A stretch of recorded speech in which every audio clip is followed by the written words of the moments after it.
welcome to my channel English Classes by Sanjeev Shukla. Today I am going to take up one of the finest poems by Swami Vivekananda. Title of the poem is The Song of the Free. स्वतंत्र लोगों का गीत, स्वाधीन लोगों का गीत, आजाद लोगों का गीत. So the composer of this poem is Swami Vivekananda. Okay. Now let us tell something more about this poem. इस कविता में मात्र दो पहलू को बताएगा, दो लाइन्स में हम आपको बताते हैं, आपको ज्यादा बेहतर तरीके से समझ में आएगी. First in 3 stanzas, the poet tells us about the response of great people, or free people, free creatures, when they face problems, difficulties, adversities, calamities, challenges in their life. What is their response? How they respond to the difficult situation, to difficult problem, to adverse circumstances. उनका answer क्या होता है, वो किस तरीके की प्रतिक्रिया देते जब उनके समक्ष कोई आपदा आती है, कोई कष्ट आता है, कोई चैलेंज आता है. जो फ्री लोग हैं उनकी प्रतिक्रिया कैसी होती है? क्या वो डर कर भाग जाते हैं, क्या वो सरेंडर कर देते हैं, या सारी कठिनाइयों के बावजूद भी, सारे चैलेंजेस के बावजूद भी वो आगे बढ़ते हैं? तो इस कविता के द्वारा आपको फर्स्ट 3 स्टैंजाज में आपको ये जानकारी मिलेगी. And in the final one, ये आपका एक पहलू ये हो गया कि किस तरीके के जो महान लोग हैं, ब्रेव पीपल हैं, ब्रेव क्रीचर हैं, उनका रिस्पॉन्स क्या होता है जब उनके मार्ग में, उनके जीवन में समस्याएं आती हैं, चुनौतियां आती हैं, तो वो कैसी प्रतिक्रिया देते हैं. वो क्या डू दे सरेंडर, समर्पण कर देते हैं, डू दे गेट डिफीटेड, क्या उन्हें हरा दिया जाता है, और there response is full of zeal, full of fervor, full of enthusiasm. Okay, ये आप देखेंगे. सेकेंड पार्ट जो थर्ड स्टैंजा है, उसमें कवि बताता है अपनी जो थ्योरी है कवि की, पोइट की, वो है अद्वैतवाद की. Swami Vivekananda, the composer, the writer of this poem, believed in the theory of, in the philosophy of darshan of non dualism, अद्वैतवाद के सिद्धांत में विश्वास करते थे. उसी के आधार पर वो कहते हैं हमें भयभीत नहीं होना चाहिए. अद्वैतवाद का सिद्धांत क्या है बॉयज, कि इसमें कहा गया है every human soul has divinity. हर एक जो आत्मा है, मानव आत्मा है, उसमें दिव्यता होती है, उसमें गॉडलीनेस होती है, उसमें ईश्वर का अंश विद्यमान होता है. इस वजह से हमें भयभीत नहीं होना चाहिए, आगे बढ़ना चाहिए, क्योंकि because our souls are divine. So let us know more about Swami Vivekananda. Swami Vivekananda was not only a saint and philosopher but also a poet. Swami Vivekananda न केवल एक संत, दार्शनिक, बल्कि एक कवि भी थे. ही lived only for a brief span of 40 years. वह एक केवल छोटी अवधि, 40 वर्ष की अवधि के लिए, छोटी अवधि के लिए जीवित रहे. He gave his Lofty ideas on religion and philosophy. उन्होंने अपने उत्कृष्ट विचार धर्म और दर्शन पर लोगों को दिए. And became immortal in the whole world. और इस संसार में वो अमर हो गए. इमॉर्टल, अमर, कभी न मरने वाला, अपना नाम छोड़ गए. Under the influence of Ramakrishna Paramhansa, अपने गुरु रामकृष्ण परमहंस के प्रभाव में, इन्फ्लुएंस, प्रभाव में, ही बिकेम ए रिफॉर्मर. वह एक सुधारक बन गए. रिफॉर्मर, सुधारक. एंड रिलीजियस टीचर, एक धर्म गुरु बन गए, अर्थात धर्म का ज्ञान लोगों को देने लगे. Now his followers and disciples are found all over the world. अब वर्तमान में उनके जो फॉलोअर्स, वन हु फॉलोज, अनुयायी, अनुसरण करने वाले, अर्थात उनके अनुयायी, और उनके डिसाइपल्स, उनके जो शिष्य हैं, वो पूरी दुनिया में सब जगह पाए जाते हैं. Okay, let us you see Vivekanand's picture. one of the most famous sayings of Vivekananda, be a hero always say I have no fear. सदैव एक नायक बनो, नायक की तरह व्यवहार करो, एक नेतृत्वकर्ता की तरह व्यवहार करो, और सदैव कहो आई हैव नो फियर, मुझे किसी प्रकार का भय नहीं है, क्योंकि वी हैव डिविनिटी इन अस, हमारे अंदर दैवीता है, हम ईश्वर का अंश हैं। इस कविता में इसी बात को उन्होंने आगे बढ़ाया है। आगे देखते हैं अब हम लोग about the poem. Swami Vivekananda's poem, The Song of the Free, is a famous poem in which he expresses his views on philosophy of Advaitwad. इस कविता में जिसका शीर्षक the song of the free है, प्रसिद्ध कविता में कवि अपनी जो दर्शन है, अद्वैतवाद का जो सिद्धांत है, दार्शनिक सिद्धांत है, उसके बारे में बतलाता, उसकी व्याख्या करता है। The stanzas of the present poem have been extracted from the long poem with the same title. और जो कविता है 4 स्टैंजा की आपके सिलेबस में है, उसको लिया गया है इसी नाम की, अर्थात बड़ी कविता लिखी गई है स्वामी विवेकानंद के द्वारा, उसका भी टाइटल क्या है, the song of the free. उसके द्वारा इसको लिया गया है, उससे निकाला गया है। ओके, द पोएट, यहाँ पे देखिएगा, थोड़ा करेक्शन करना है, आप लोग तेजी से समझने की कोशिश कीजिएगा। द पोएट यहाँ पे छूटा हुआ है, इसको सबसे पहले कर लीजिएगा आप लोग, एच ह्यूमन, इसको पढ़िए HUM, इस वर्ड हो गया, पूरा हो गया human. The poet believes, the poet believes को यहाँ पे आपको शब्द डालना पड़ेगा। The poet believes that human life is surrounded with so many suffering and difficulties. कभी ऐसा विश्वास करता है कि जो मानव जीवन है, ह्यूमन लाइफ, मानव जीवन है, वो घिरा हुआ होता है मैनी सफरिंग्स, कई कष्टों और कठिनाइयों से। But we should not be disheartened, लेकिन हमें हतोत्साहित नहीं होना चाहिए, हम मानव लोगों को हतोत्साहित नहीं होना चाहिए। We have we should have a definite aim of our life, हमारे जीवन का एक निश्चित लक्ष्य होना चाहिए। वी शुड नो इट, और इसकी हमें जानकारी होनी चाहिए कि हमारा जीवन का लक्ष्य क्या है। Then in spite of all odd situations we should march on to achieve it। तब सारी जो विषम परिस्थितियां हैं, उनके बावजूद हमें अपने लक्ष्य को, उद्देश्य को प्राप्त करने हेतु आगे बढ़ना चाहिए। Okay boys, this is the first stanza of the poem. Let me recite first.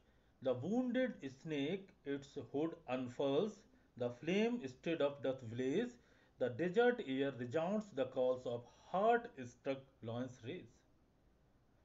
ये 4 लाइन की पहला स्टेंजा आपका। Let us go for difficult words. Wounded, wounded का मतलब अभिप्राय है घायल। स्नेक सर्प, हुड फन, अनफर्स फैलाता है या उठाता है, flame fire, stirred up blown up हवा दिया जाना, छेड़ा जाना, doth old form of does, blaze burn to burn brightly तेजी से जलना, डेजर्ट मरुस्थल रेगिस्तान, एयर यू अंडरस्टैंड हवा, resounds another word for resounds echoes, echo करना, प्रतिध्वनि करना। कभी कभी आप कुएं में आवाज, पहले तो अभी भी कुएं हुआ करते हैं गांव में, कुएं में आवाज लगाते किसी सकरी कुएं में, तो आवाज आपकी पुनः सुनाई देती थोड़ी देर बाद, क्योंकि वो रिजाउंड करना, रेजोनेंस कहलाता है। द कॉल्स पुकार, आवाज, रोर, यहाँ पे काल्स का मतलब दहाड़ से मतलब होगा, शेर की। हार्ट स्ट्रिक, जिसके हृदय को घायल किया गया हो किसी हथियार के द्वारा, बुलेट एरो के द्वारा। Rage great anger. So boys, this is the first stanza. Now for explanation, okay. The wounded snake its hood unfurls। जब किसी स्नेक को घायल किया जाता है, किसी सर्प पर प्रहार कर उसे घायल किया जाता है, then what it does, what the snake does, it unfurls, ये अपने जो हुड है, उसका जो हुड है उसको फैला फैला लेता है, अपने फन को फैलाकर वो जो चुनौती देने वाला है, जो चैलेंजर, उसका सामना करता है। देखिए, वुंडेड स्नेक इट्स हुड अनफर्स। उसी प्रकार द फ्लेम, यहाँ पे दूसरा उदाहरण फ्लेम का दे रहा। पहले स्नेक का उदाहरण दिया कि जब स्नेक के सामने कोई चुनौती देता है, उसको कोई चोट पहुंचाता है, घायल करता है, तो वो खड़ा हो जाता है, विरोध करने के लिए अपने फन को फैला लेता है, अपने चैलेंज देता है सामने चोट पहुंचाने वाले को। The flame stirred up doth blaze. इसी प्रकार जो आग है वो जल पड़ती है, जब इसको हवा दी जाती है, इसको छेड़ा जाता है, तो बड़ी तेजी से वो जलने लगती है, अग्नि। The desert air resounds the calls of heart struck lions rage. इसी प्रकार किसी शिकारी द्वारा किसी लायन को घायल किया गया हो, शेर को घायल किया गया, उसके हृदय में तीर या गोली लगी हुई हो, तो वो जो शेर की जो दहाड़ होती है, क्रोध, उसकी क्रोध में आकर जो दहाड़ होती है, जो रोर होती है, वो पूरे जंगल में, पूरे मरुस्थल में गूंजने लगती है। वो आज यहाँ पे थ्री इंडिविजुअल का उसने थ्री इंडिविजुअल का उदाहरण दिया। पहला स्नेक का उदाहरण दिया, दूसरा फ्लेम का उदाहरण दिया, तीसरा शेर के घायल होने का उदाहरण दिया। जब भी इन तीनों को छेड़ा गया तो तीनों ने प्रतिक्रिया किस प्रकार थी, किस प्रकार रिएक्ट किया, ये बताया गया है। इसका हम हिंदी में अर्थ करने की कोशिश करें, इस प्रकार होगा। घायल कर दिया गया सर्प अपने फन को फैला लेता है। यदि आग को कुरेदा जाए तो उसमें लपट भड़क उठती है। जब घायल सिंह क्रोध से दहाड़ता है, तब रेगिस्तान की हवा उससे, उसकी आवाज से गूंज उठती है, गूंज सुनाई पड़ती है। यदि हम इसको इंग्लिश में एक्सप्लेन करने की कोशिश करें, in this stanza the poet says that even the animals react with anger and power if they are hurt and get wounded. अगर जानवरों को चोट पहुंचती है और वे घायल हो जाते हैं, तो वे भी क्रोध में आकर पूरी ताकत के साथ प्रतिक्रिया करते हैं। A wounded snake raises its head to face one who attacks it. एक घायल सर्प अपने हमलावर का सामना फन फैलाकर करता है। A simple flame bursts into big fire if it is blown up. अगर चिंगारी को हवा दी जाती है तो वह भड़क उठती है। इसी प्रकार आगे, if a lion is struck by the hunter's arrow or bullet, its angry roars can be heard in the whole forest. इसी प्रकार अगर कोई शेर शिकारी के तीर अथवा गोली से घायल हो जाता है, तो वह क्रोध में भरकर इस तरह दहाड़ता है कि पूरा जंगल गूंज उठता है। उसकी दहाड़ की गूंज से, है ना, पूरा जंगल इको करने लगता है। Okay, this is the second stanza. Let me read first. The cloud puts forth its deluge strength when lightning cleaves its breast. When the soul is stirred to its inmost depth, great ones unfold their best. Now let us go for difficult meanings. Cloud means बादल। Cloud का मतलब क्या हुआ? बादल। Cloud puts fourth, उड़ेल देना, प्रस्तुत करना, दिखाना। डेलज मीन्स बाढ़। बाढ़ से मतलब है flood. Strength means power. Deluge strength means अर्थात बाढ़ को लाने की जो पावर है। वैन लाइटनिंग, जो बिजली चमकती है आसमान में, आप देखते होंगे वो। क्लीप्स मीन्स बांटना, चीरना, टीयर। ब्रेस्ट मीन्स सीना। Soul is stirred, stirred means move करना, जागृत करना, मूव करना, डिस्टर्ब करना। इनमोस्ट, अंतरतम। डेप्थ, गहराई। ग्रेट वंस, महान लोग। अनफोल्ड, प्रदर्शित करना, प्रस्तुत करना, दर्शाना, सबसे अच्छा। सो let us go for explanation. Okay, the cloud puts forth its days strength when lightning cleaves it's breast. यहाँ पे दो चीजों की आपको इस स्टैंजा में उदाहरण दिए गए, एक तो क्लाउड का हो गया, दूसरा ग्रेट बंस। दो लोगों के बारे में बताया गया, क्लाउड के बारे में और great ones. Cloud, sorry, the cloud puts forth its days strength when lightning cleaves it breast. जब बादलों के सीने को चीर दिया जाता है, किसके द्वारा? लाइटनिंग, आकाशीय बिजली के द्वारा चीर दिया जाता है। What what happens then? तब the cloud puts forth its deluge strength.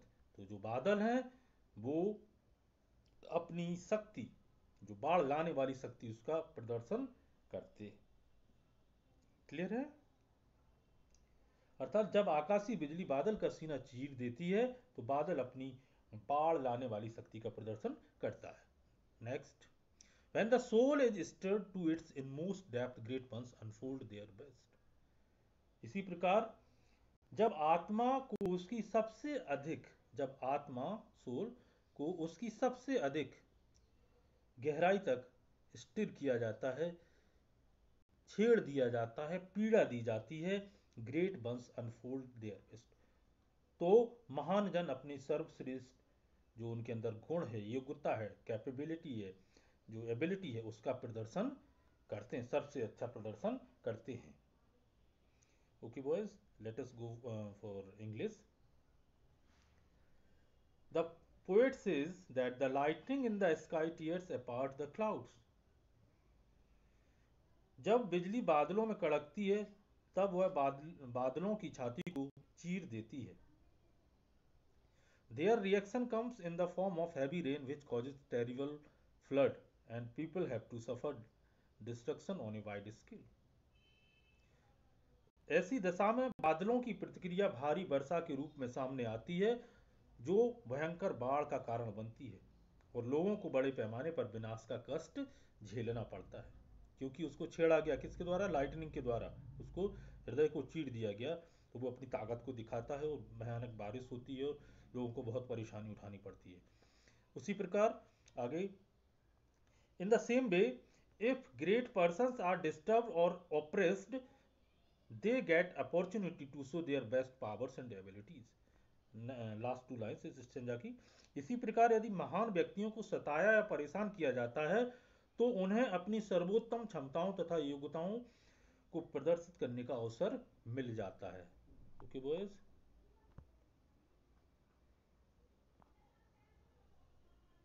okay boys, this is the third stanza।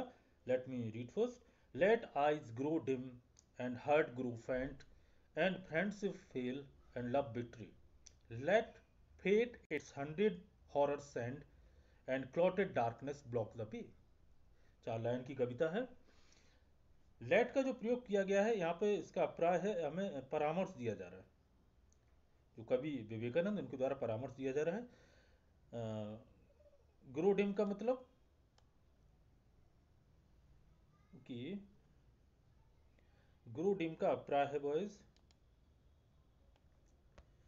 धुंधला पड़ जाना। Eyes you understand, grow dim का मतलब धुंधला पड़ जाना।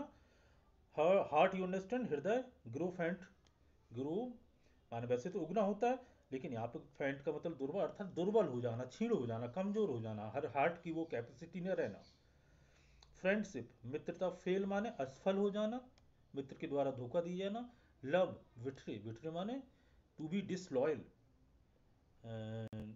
धोखा दिया जाना से अभिप्राय है यहाँ पे, वही मतलब है, बिटरे धोखे से मतलब है। एंड फेट, फेट मीन्स भाग। 100 means 100, horrors means challenges, fears भय। क्लॉटेड डार्कनेस, ये कंबाइंड आप लोग देखेंगे। क्लॉटेड डार्कनेस का मतलब है कंप्लीट डार्कनेस। ब्लॉक, अगला जो शब्द है वो क्या है? ब्लॉक है। यहाँ पे ब्लॉक शब्द है, ब्लॉक माने रोकना, बाधा बनना, टू बी ए हर्डल, बे माने रास्ता। अब हम इसका अध्ययन करते हैं। लेट आइज ग्रो डिम, चाहे आपकी आंखें क्या हो जाएं? डिम हो जाएं, उन्हें कम दिखना लगे। डिम, डिम शब्द को आप लोग समझते हैं कि डिम लाइट आ रही, घर पे बोलते हैं कम दिखने लगे, आंखों से कम दिखने लगे, आंखों की ज्योति कम हो जाए। हार्ट ग्रो फेंट, चाहे आपका जो हृदय है वो दुर्बल हो जाए, क्षीण हो जाए। एंड फ्रेंडशिप फेल, हमें झूठे मित्र धोखा दे दें, मित्रता झूठी हो जाए, असफल हो जाए।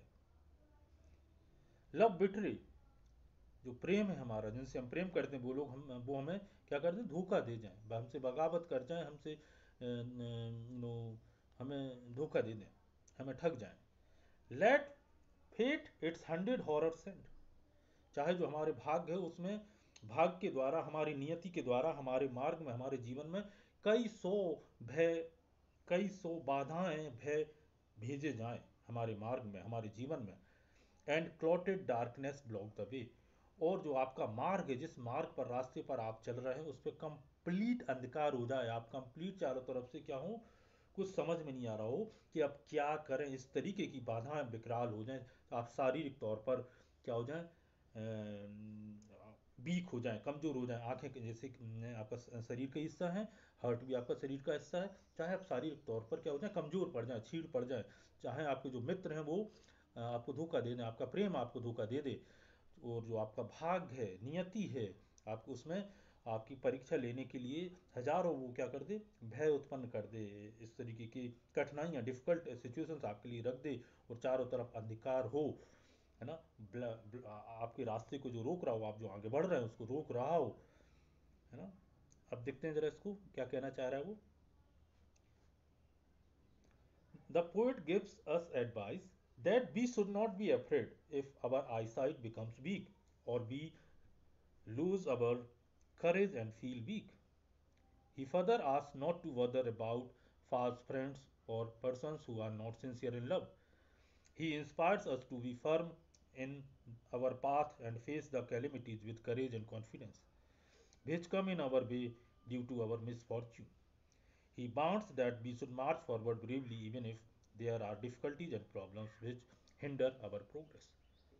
तो इसमें वो कहता है, चाहे आंखें कमजोर हो जाएं, चाहे आपका हृदय क्षीण हो जाए, दुर्बल हो जाए, आंखों से कम दिखने लगे, दोस्त और आपका जो प्रेम है वो धोखा देने लगे, चाहे आपके दुर्भाग्य आपके जीवन में आ जाए, चारों तरफ अंधकार हो, तब भी हमें आगे बढ़ने की कोशिश करनी चाहिए। Okay boys, this is the last stanza of the poem. All nature bear one angry frown to crush you out. Still know, my soul, you are divine. March on and on, nor right nor left, but to the goal.